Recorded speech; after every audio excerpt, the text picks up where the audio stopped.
Welcome, welcome, welcome. This is John Van Lunen, and you are listening to Treasures of the Outer Banks podcast, the podcast that celebrates the people and places that make the Outer Banks special. This is episode 32, and this is kind of an odd episode in the sense that it doesn't relate exactly to the Outer Banks, but I just wanted to share something that happened to me a couple weeks ago. My wife and I went to go see the Bruce Springsteen concert in Greensboro, North Carolina, and let me tell you, it was amazing. If you're not a Springsteen fan, I totally get it. No hard feelings. But you probably have some kind of musician or performer that you really enjoy. And I hope they bring you as much joy as this person did. And if you've been following me for a while, you know that Bruce Springsteen was one of my customers back in, I think, 97. I wrote a little blog post about that experience. Kind of funny, kind of entertaining. And if I could just share with you, if you could imagine the person that you, the performer that you follow the most or admire the most or whatever, now imagine that person just randomly walking into your place of business. That's what I experienced back in 97. And meeting him face to face was just amazing. And I thought I was going to bust. Well, we went to the concert on March 25th, and I think I almost busted again. It was amazing. And I got to tell you, first of all, that I am not a big concert goer at all. I haven't been to a concert in decades. I think, I was probably in my 20s when I went to a concert last time. And honestly, they were kind of a letdown. I wasn't a huge fan. It was more of a, hey, let's go to a concert. Okay, I'll go. It seemed like a fun thing to do, but it was just uninspiring. So I was not, I just don't go to concerts much. And second of all, I don't like being packed in a crowd, and I don't like huge venues. I will go once in a while, but to know that, to go to a venue and know that you're going to be shoulder to shoulder with some strangers for a couple of hours is not my cup of tea. So that was a big thing. So as you can imagine, I had to be really motivated to go to this concert, and I was. I had seen that he was starting a new tour. I think he started back in February. I think he was down in Florida or something like that. And it got me thinking. And, I started seeing some good feedback from the concert tour. And I'd started seeing some clips on Twitter and stuff like that. And it was very good. So I started doing a little research, and I thought to myself, this guy's in his 70s, as well as some of his key bandmates. They're not getting any younger. And all I've ever heard was that Bruce Springsteen puts on the best shows, long shows, intense shows, and I kind of wanted to experience that, especially since he is my favorite performer, the person I probably listen to the most. And I had to check it out. So I did a little research, and I wanted to see where he was at and where he was going to be. And I was half expecting to be just blocked. I thought he'd be on the West Coast when I had some spare time, or the schedule just wouldn't jibe.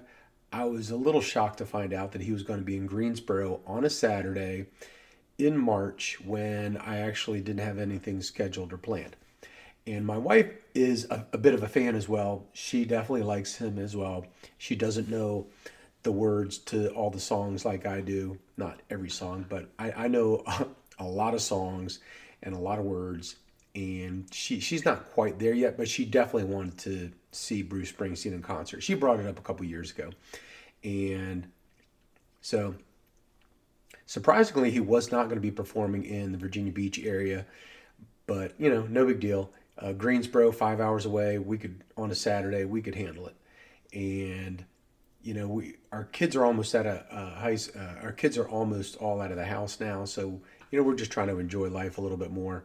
And we decided to grab some tickets and go. So we line it up. We get out there, and we're pulling up to the arena in Greensboro. And the first thing Bonnie says is, man, these people look old going into the arena. Well, I guess if you're a performer that's 70 years old, you're probably going to have a pretty old fan base. And as it turns out, that was probably a good thing for me because I didn't want to get too crazy, and these people weren't going to get that crazy. And the concert started relatively early. I think it started at what 7:30 or something like that, and that wasn't too bad.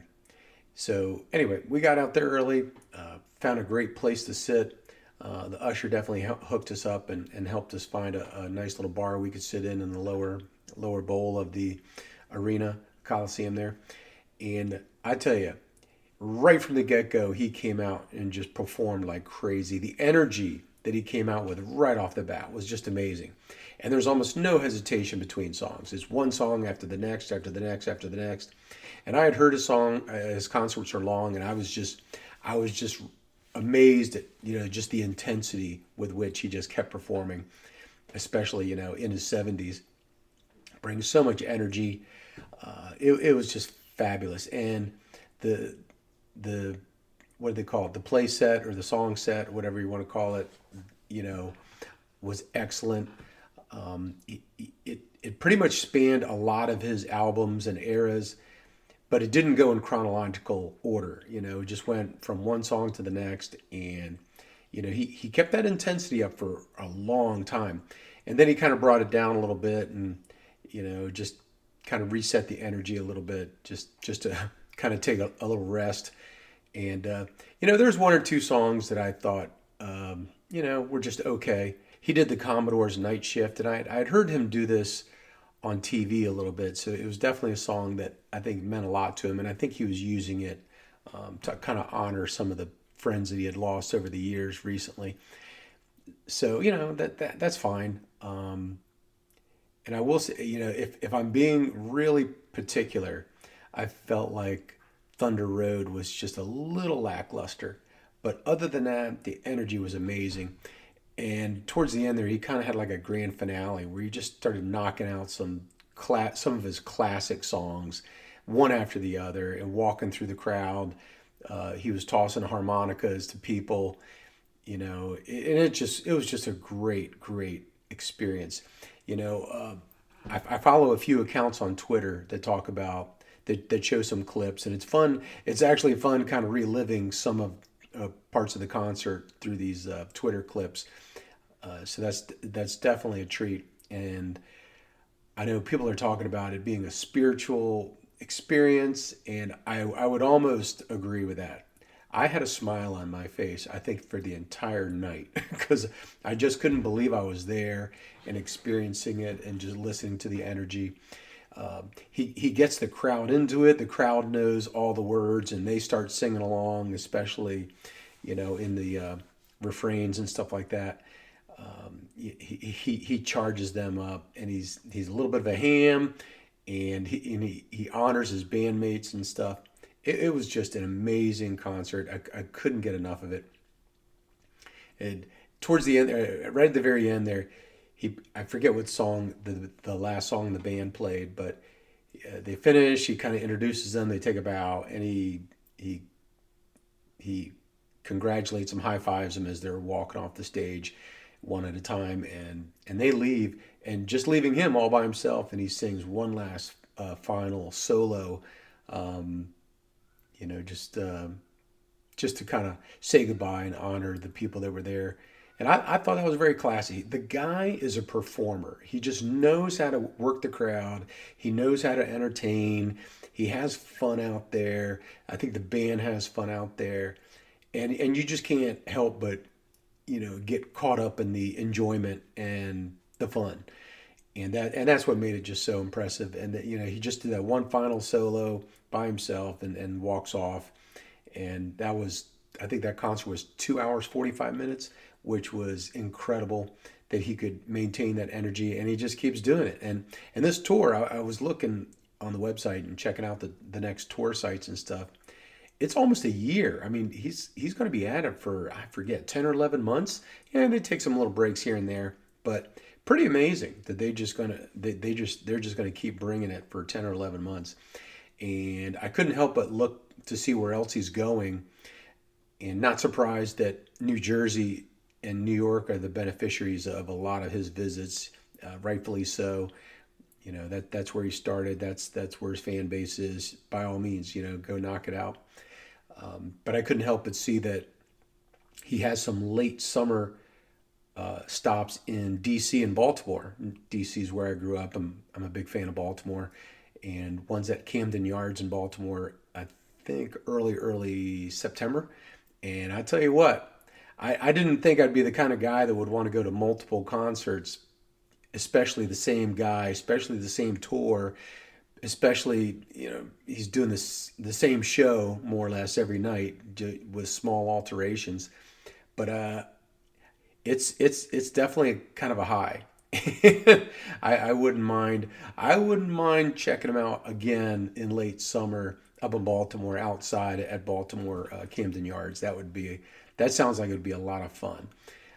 Baltimore's a cool city, and to pregame there and postgame right there would be very cool in my mind. So I'm keeping that open. Although if I'm going to do it, I might need to pull the trigger here pretty soon and get those tickets, because I think they're going fast. But that could be a keeper right there. I can't wait for the next one.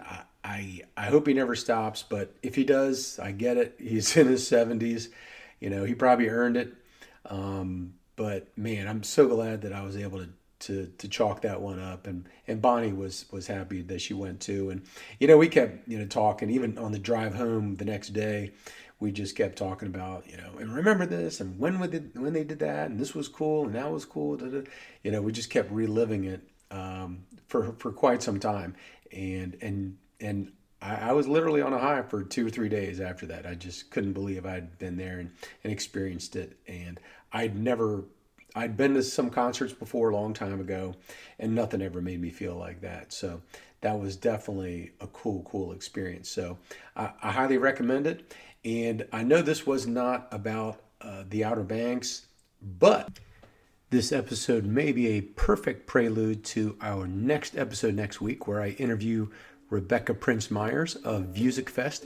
She is organizing concerts for the summer at Roanoke Island Festival Park. She's done it a couple years already, and I think you're going to find our talk really interesting. She'll tell you everything you need to know about music on the Outer Banks, especially the concerts that are coming up this summer. She's a wealth of information and a ball of energy. I definitely think you'll enjoy listening to her next week. So check that out, and until next time, make it a good one.